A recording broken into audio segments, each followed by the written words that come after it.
It's nice to be back on campus. First, let me give you a little background. I'm the token left from this. So Ava Lerner, who used to be a debating foil for Milton Friedman, he and I wrote a number of things together. And so and you form one of these panels, and you want to keep it even, open. And so you need a token left. I'm the only white, male, Anglo-Saxon token that I know. The last time I was on campus, every so often I was invited to campus. I was invited to debate David Levy, who is over there, on, so which is preferable, capitalism or socialism? Now, the way they did it was, of course, to switch. I had to debate and support capitalism. He had to support socialism. I won't say who won, but it was at the George Mason campus, so I think you can figure out who won. And that was, of course, I think a case of Booker's, which I think maybe still be there, and maybe we'll have some after. But it was lots of fun. The topic today is why isn't there more Milton Friedmans? And that can really be interpreted in a number of ways, that we saw from Sam, so who did it. My interpretations are going to match his, but be somewhat different. The first I have is, why aren't there more public intellectual economists out there? And the second one is, why aren't there more stark defenders of the markets who become well-known and really famous? The first question, I think, has a really simple answer. There are fewer public intellectual economists out there today because they're filtered out of the profession. If you're interested in that, you don't go into the profession. So if Milton Friedman, at age 21, were somehow transported to today and was thinking about going to a top graduate school, so by the time he talked to his undergraduate teachers, 28 of 30, say we have 30 of them, would have said, I'm not going into economics. 2 would have applied and they would have been rejected. The reality is the profession does not value the set of skills that Milton Friedman had. And what that does, it means here they're filtered out exactly what Sam said. Here, that's not what they do. They argue about these equations that really don't matter a whole lot, other than to people getting tenure and to economists. So that means a lot for economists. But it's not where economists are engaging. It's part of their economics, the actual fact that's going on. And Sherwin Rosen told me that I had discouraged more people from going into economics than any other single person in life. And the reason he did that is because I simply, sort of did a book called The Making of an Economist that said, here is what economic graduate school is. Everyone knew what economic graduate school is, but nobody told the undergraduates.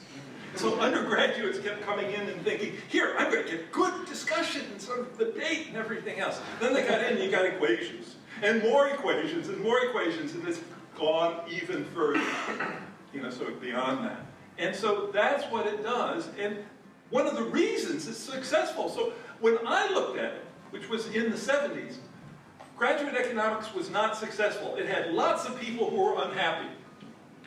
We have far fewer people who are unhappy now. Why? Because we filter those out who would become unhappy, and they never go into economics. So the only people going in are ones who already know this is what the process is, and it creates an insulated group. So that's my answer to why there aren't more public intellectual economists, because they're filtered out of the profession. The second question is, why aren't there strong defenders of the market who become well-known? And my answer to that is very similar to Sam's. It's a tenor of the times issue.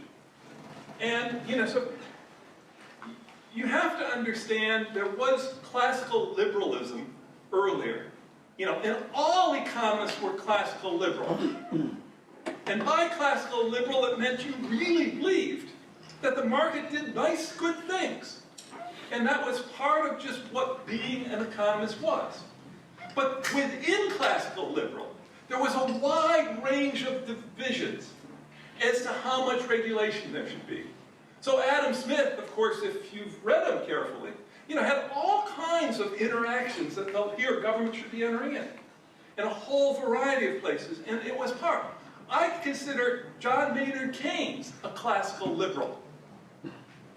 in the sense of he very much believed in freedom. And the question was, at certain times, this is necessary to do certain things. Now, the people who followed from that, there was a movement away from classical liberalism at that time, and replacing it with a mathematics, a Walrasian general equilibrium system, that we will formulate all policy thinking in terms of these sets of equations. And we'll think of the system within control theory. So it was some math that was there. Control theory, guess what you need for control theory? A controller. Well, if you have a market, you have no controller. So where are you going to get a controller? Government's the controller. Well, that's really nice. Now we have government to sort of do it. And here, all we got to do is write this social welfare function down, maximize that, and we solve the problem. That's really neat mathematically. You know, it's an absolute mess practically, but really, really neat mathematically. You get all kinds of articles and published, and that's what happened. The profession was moving in that direction. Now, the Chicago economists, Frank Knight in particular, you know, was very upset about this movement. They're saying, no, it's a moral philosophical judgment. Economics is part of moral philosophy. We've got to debate this, tell them they're wrong by using all this math. They were losing. And it was really happening because the Depression, sort of everyone said, here, we think we need government and everything else. And the models tell us we need government. Milton Friedman was willing to say, here, I accept the math and the models. So he moved away from classical liberalism. But I'm going to switch the model some. And the model I'm going to have is the market is always right. And so all we've got to do is sort of say externalities will be internalized by the system, add a bit of Coasian arguments, and you get the same sense of argument that you can have the government. The market's going to be right. So you have one saying government control everything. The other one saying here the market can control. He knew more than that. You know, it was much deeper in that. But if you're making the argument, and that's where his public, you know, intellectual ability came. You wanted to make that strong argument that would sit with people. And so in many ways, you know, sort of, he did that, and you needed a counterfoil to the stupid model that had the government as controller. And he provided that alternative. Well, pretty soon, people realized that model as a practical model of actually how to, you know, run an economy is a stupid model. So they developed very complicated sets of things outside of economics. So policy moved outside of economics. With inside economics, people just did their math and whatever they do. And so Friedman sort of operated on that, but what he didn't allow was sort of that here there's people on the left and right who agree with that freedom. That classical liberalism is not just something of people supporting the markets. It's people who recognize the real importance and strength of markets and the importance of things operating on their own. But also recognize it doesn't always work possibly, and trying to figure out, and there's no easy answer, how you can sort of adjust for that. Now, we don't need that now because in policy you have that, you know, mixture of adjustment. And that's why I don't think there's going to be another Milton Friedman, you know, along those lines, because he isn't needed at this point in the same way. So, thanks.